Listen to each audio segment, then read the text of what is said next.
امانت۔ اب میں کسی کی باتیں چھپ کر نہیں سنوں گی اور نہ کسی کو بتاؤں گی۔ نورین 10 سال کی تھی۔ اس میں 2 بری عادتیں تھیں۔ پہلی یہ کہ جب 2 لوگ بول رہے ہو تو وہ ضرور درمیان میں مداخلت کرتی۔ دوسری بری بات یہ تھی کہ وہ ہر ایک کی بات سنتی اور دوسروں کو بتا دیتی۔ مثلاً گھر میں کیا پک رہا ہے، کون جا رہا ہے، کون آ رہا ہے، کیا منگوایا جا رہا ہے۔ ان عادات کی وجہ سے گھر کے باقی بچے اس سے دور ہوتے جا رہے تھے۔ وہ نہ اسے اپنے ساتھ کھانے میں شریک کرتے اور نہ اسے کوئی بات بتاتے۔ آخر سب بچوں نے فیصلہ کیا کہ کوئی اس سے بات نہیں کرے گا۔ بچے اس کے آنے پر خاموش ہو جاتے یا ادھر ادھر چلے جاتے۔ اس کے ساتھ کوئی کھیلتا بھی نہیں تھا۔ بچوں کی اس حرکات کو نورین کے علاوہ اس کی نانی اماں بھی مشاہدہ کر رہی تھی کہ کیوں بچے اس کا بائیکاٹ کر رہے ہیں۔ نانی اماں نے سب بچوں کو بتایا کہ کل بچوں کے مسائل پر گفتگو ہوگی۔ جس بچے کو جو بھی مسئلہ ہو وہ اسے حل کرنے کی کوشش کرے گی۔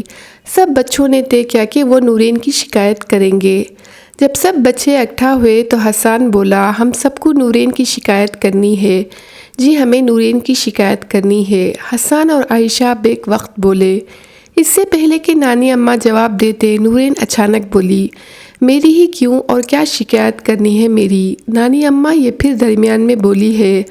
حسان نے کہا، پھر سے کیا مراد؟ میں پہلے کب بولی ہوں؟ بس ابھی تو بولی ہوں۔ ارے بچوں، تم آپس میں لڑنے لگے۔ یہ بات آداب مجلس کے خلاف ہے۔ اب سب خاموش ہو کر بیٹھو اور میں جس کا نام لوں صرف وہی بولے گا۔ سب سے پہلے نائلہ بولے گی کیونکہ وہ بچوں میں سب سے بڑی ہے۔ نانی اماں نے قدرے ناراضگی سے کہا۔ اس سے پہلے کہ نائلہ بولتی، نورین پھر بول اٹھی، میرے پاس سب کی راز ہیں، وہ میں فاش کر دوں گی۔ میں نے کہا ہے کہ سب سے پہلے نائلہ بات کرے گی۔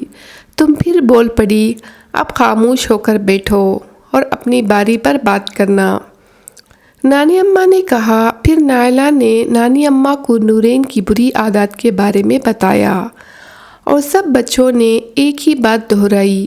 نانی اماں نے نورین کی طرف دیکھا اور اس سے پوچھا، کیا یہ بات درست ہے نورین؟ میں ایسی نہیں ہوں اور تم سب کو تو میں دیکھ لوں گی۔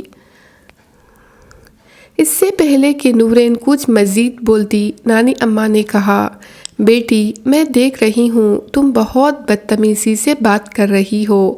مجھے لگتا ہے کہ تمہاری تربیت میں کچھ کمی رہ گئی ہے، مگر کہاں رہ گئی ہے؟ آخر تم سب کی باتیں ادھر ادھر کیوں بتاتی ہو؟ تم اپنے بڑوں کو بھی بتا سکتی ہو نا، اور ہر بات خبر کی طرح نشر کرنے سے کیا ملتا ہے تمہیں؟ درمیان میں بولنا یعنی کسی کی بات کاٹنا، یہ کتنی غیر اخلاقی بات ہے۔ اور کیا دوسرے بچے بھی آپ کو ایسے باتیں بتاتے ہیں جیسے تم ان کو بتاتی ہو؟ نانی اماں نے نورین سے پوچھا۔ نورین شرمندہ ہو کر خاموش ہو گئی۔ اپنی صفائی میں کچھ کہنا ہے یا بات ختم کروں؟ نانی اماں نے کہا، اب میں کسی کی باتیں چھپ کر نہیں سنوں گی اور نہ کسی کو بتاؤں گی، اور درمیان میں تو بالکل بھی نہیں بولوں گی۔ نورین نے پرعزم انداز سے کہا، شاباش، ہماری بات تمہارے سمجھ میں آ گئی۔